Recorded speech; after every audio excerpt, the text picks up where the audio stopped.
జగన్మోహన్ రెడ్డి గారు నిన్న press meet పెట్టి సిబిఐ విచారణకు సిద్ధమా, నాటి మా ఏపీపీఎస్సీ పైన కానీ నేటి మీ డిఎస్సీ పైన కానీ రెండింటిపైన సిబిఐ విచారణకు ఆదేశం ఇవ్వండి ముఖ్యమంత్రి గారు మీరు ఆదేశం ఇస్తే సిబిఐ వాళ్ళే నిగ్గు తేలుస్తారని చెప్పి జగన్మోహన్ రెడ్డి గారు స్పష్టంగా చెప్పిన తర్వాత దీని మీద మాట్లాడేదానికి ఏమీ అవకాశం లేని అబ్బా కొడుకులు ఇద్దరు దీని డైవర్షన్ పాలిటిక్స్లే పోవాలి.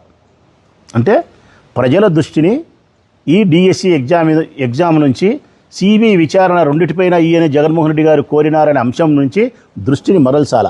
ఆ దృష్టిని మరల్చేదానికే ఈరోజు చీకట్లో 5 గంటలకే ఎంపీ గారింటిపైన ఈడీ సోదాలు, ఎంపీ గారింటిపైన అక్కడ హైదరాబాద్లో దేవిరెడ్డి శంకరెడ్డి పైన, అంటే వివేకానంద రెడ్డి హత్య కేసులో ముద్దాయిలుగా చెప్పబడుతూ ఉన్నప్పుడు దేవిరెడ్డి శంకరెడ్డి, మా అవినాష్ రెడ్డి ఇద్దరిపైన ఏకకాలంలో ఈడీ సోదాలు చీకట్ల 5:30 నుంచి ఇప్పటి వరకు సోదాలు జరుగుతున్నాయి.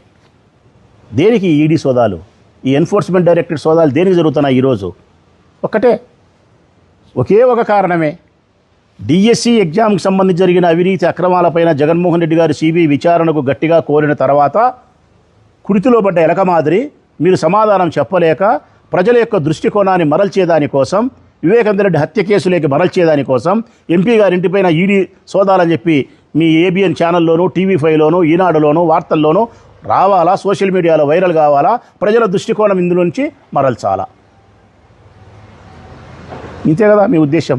డైవర్షన్ పాలిటిక్సే ఇది. 100కు 100% నేడు జరుగుతూ ఉండే ఈడీ సోదాలు డైవర్షన్ పాలిటిక్స్లో భాగంగానే డిఎస్సి ఎగ్జామ్ పైన జరిగిన అవినీతి అక్రమాలను మూసిపెట్టేదానికోసమే జగన్మోహన్ రెడ్డి గారు ఘాటుగా ప్రశ్నించిన తర్వాత సిబిఐ విచారణకు మీరు ఆదేశించలేని పరిస్థితుల్లో కుడితిలో పడ్డ ఎలక మాదిరి తప్పించుకునే ప్రయత్నంలో భాగంగా డైవర్షన్ పాలిటిక్స్. ఇటు ఎంపీ గారింటి మీద, దేవిరెడ్డి శంకరెడ్డి గారి పైన, వివేకానంద రెడ్డి హత్యకు సంబంధించి కానీ మరొక దానికి సంబంధించి కానీ వాస్తవానికైతే ఈరోజు ఛార్జెస్ ఫ్రేమ్ చేస్తున్నారు. వివేకానంద రెడ్డి హత్య కేసుకు సంబంధించి ఛార్జెస్ ఫ్రేమ్ చేస్తున్నారు ఈరోజు. అంటే అందులో ఎవరైతే ముద్దాయిలుగా నిర్ణయించబడినారో ఆ ముద్దాయిలందరూ కోర్టుకి ఈరోజు హాజరైతే కనుక కోర్టు వారు ఛార్జెస్ ఫ్రేమ్ చేస్తారు. ఛార్జెస్ ఫ్రేమ్ చేయడం అంటే షెడ్యూల్ ఇస్తారు విచారణకు షెడ్యూల్ ఇవ్వడం అంటే కనుక ఇంకా దీంట్లో పొద్దునగులు సునీతమ్మవై ఇది ఉంది, నల్లుంది, తెల్లుందని చెప్పేది లేదు. తెలుగుదేశంలో పొద్దునగులు జగన్ని పిలిచాలా, భారతమ్మని పిలిచాలనేది లేకుండా ఆడికి కథ సమాప్తము అని.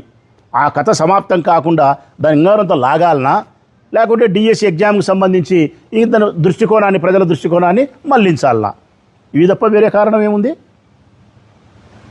ఈ రాష్ట్ర ప్రభుత్వము 2 సంవత్సరాల 3 నెలల కాలములో, 27 నెలల కాలములో ప్రతినిత్యము చేస్తూ ఉండేది దోపిడీ, ప్రతినిత్యము చెప్తూ ఉండేది అబద్ధం, ప్రతినిత్యము మాట్లాడుతూ ఉండేది జగన్మోహన్ రెడ్డి గారి పైన విమర్శలు, ప్రతినిత్యము చేస్తూ ఉండేది డైవర్షన్ పాలిటిక్స్.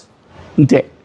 వారు చేసిన తప్పులను తప్పించుకునేదానికి, కప్పిపుచ్చుకునేదానికోసం జగన్ పాలన, గతంలో జరిగిన పాలన పైన ఆరోపణలు, లేదంటే డైవర్షన్ పాలిటిక్స్లో భాగంగా లడ్డు అంటారు, వివేకానంద రెడ్డి హత్య అంటారు, గొడ్డలు అంటారు, తల్లి అంటారు, చెల్లి అంటారు, లేకుంటే విజయవాడ బోట్ అంటారు. ఇంతేనా? మళ్ళీ దానికి తోడు మళ్ళీ లోకేష్ గారు మళ్ళీ ఈరోజు పేపర్లో ఒక కామెంటు. నిన్న జగన్మోహన్ రెడ్డి గారు మాట్లాడుతూ ఏపీపీఎస్సీకి డిఎస్సికి వ్యత్యాసం తెలియ ఆయనకు 2 అయ్యే కదని మాట్లాడుతానని ఒక వ్యంగ్య ధోరణిలో మాట్లాడుతున్నారు.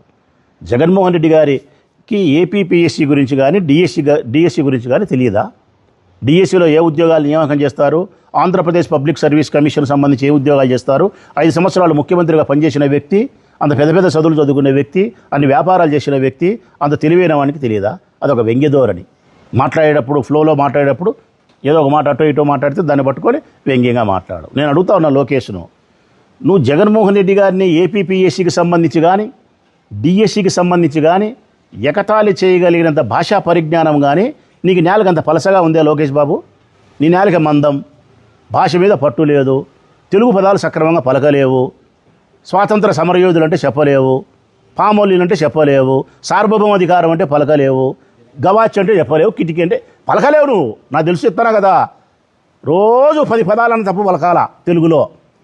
ఇంత తెలుగును అస్పష్టంగా మాట్లాడే నువ్వు, ఇంత తెలుగును కూని చేసి మాట్లాడే నీవు జగన్మోహన్ రెడ్డి గారు ఎగతాళి చేయడం, మళ్ళీ నీ తరఫున కొంతమంది ఎగతాళి చేసి మాట్లాడడం. ముందు తెలుగు స్పష్టంగా మాట్లాడేది నేర్చుకో. నిజాయితీగా శాసనసభలో మాట్లాడేది, శాసన మండలిలో మాట్లాడేది నేర్చుకో. ప్రజల పక్షాన సమాధానం ఇవ్వాల్సిన బాధ్యత కలిగిన అధికారంలో ఉండారు కాబట్టి నేను చర్చకు వస్తా. చర్చకేందయ్యా నువ్వు వచ్చేది? జగన్మోహన్ రెడ్డి గారు వచ్చేది చర్చకు? మీ నాయన రమ్మను చర్చకు, జగన్ వస్తాడు. నీ స్థాయి తక్కువ. జగన్మోహన్ రెడ్డి గారు నీ దగ్గరికి వచ్చి చర్చ చేయాల్సిన స్థాయి నీది కాదు. నీవు ఆఫ్టర్ ఆల్ ఒక మంత్రివి. మా వాళ్ళు 116 మంది మంత్రులు నీతో చర్చకు వస్తామంటున్నారు. ఒకవేళ జగన్మోహన్ రెడ్డి గారే చర్చ చేయాలంటే నీ తండ్రి గారు రమ్మను, చర్చ చేస్తాడు. అయినా జగనేంది చర్చ చేసేది నాకు తెలియక అడుగుతా. నీ తండ్రితో కానీ, నీతో కానీ, నీ ప్రభుత్వంతో కానీ చర్చ చేయడానికి డిఎస్సి ఎగ్జామ్ రాసి బలి అయిపోయినటువంటి నిరుద్యోగ యువత సంసిద్ధంగా ఉండారు. 372 మంది పిలుస్తున్నారు, మేము వస్తామయ్యా అని. మీరు వాళ్ళతో చర్చ చేయండి. స్పష్టంగా జగన్మోహన్ రెడ్డి గారు సిబిఐ విచారణ కోరిన తర్వాత ఈ రాష్ట్ర ప్రభుత్వానికి సమాధానం చెప్పుకోలేక డైవర్షన్ పాలిటిక్స్లో భాగంగా ప్రజల దృష్టిని మరల్చేదానికోసం ఈరోజు ఎంపీ గారు అవినాష్ రెడ్డి గారి ఇంటిపైన ఎన్ఫోర్స్మెంట్ డైరెక్టర్ ఈడీ సోదాలని చెప్పి ప్రజల దృష్టిని మరలుస్తున్నారు. ఇది ప్రజలు గమనించమని కోరుతా ఉన్నా.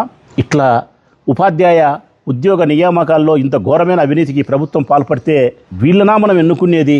ఇంత వాగ్దానం చేసి సంక్షేమ పథకాలు కానీ అభివృద్ధి కానీ మోసం చేసింది వీళ్ళ? ఇంత ఉద్యోగాల విషయంలో ఇంత మోసమా? నిరుద్యోగ యువతకి ఇంత అన్యాయమా? వ్యవసాయానికి ఇంత అన్యాయమా? ఆడపిల్లల మానానికి ప్రాణానికి రక్షణ లేకుండా ఇంత అన్యాయమా? ఇట్లా చెబుతా పోతే 1,00,000 ఉన్నాయి. ఇటువంటి పార్టీకి మనం ఓటేసినామా? ఇట్లటోళ్ళను మనం నెత్తిన గుచ్చపెట్టుకున్నామా? దరిద్రాన్ని నెత్తిన పెట్టుకున్నట్టు మనం నెత్తిన పెట్టుకున్నామని చెప్పి ప్రజలు బాధపడే పరిస్థితి ఎక్కడ చూసినా ఉంది. నిజంగానే చెప్తా ఉన్నా, ఈ ప్రభుత్వాన్ని దరిద్రంగా శనిగా మన నెత్తిన కూర్చోబెట్టుకున్నాం, మన శని మన దరిద్రం అని చెప్పి ప్రజలు బాధపడతారని చెప్పడానికి ఒకే ఒక సంకేతం అక్టోబర్లో రుజువైతుంది. స్థానిక సంస్థల ఎన్నికల్లో 100% ప్రజలు అటువంటి తీర్పునే ఇస్తారు. ఇది గమనించమని కోరుతా ఉన్నా.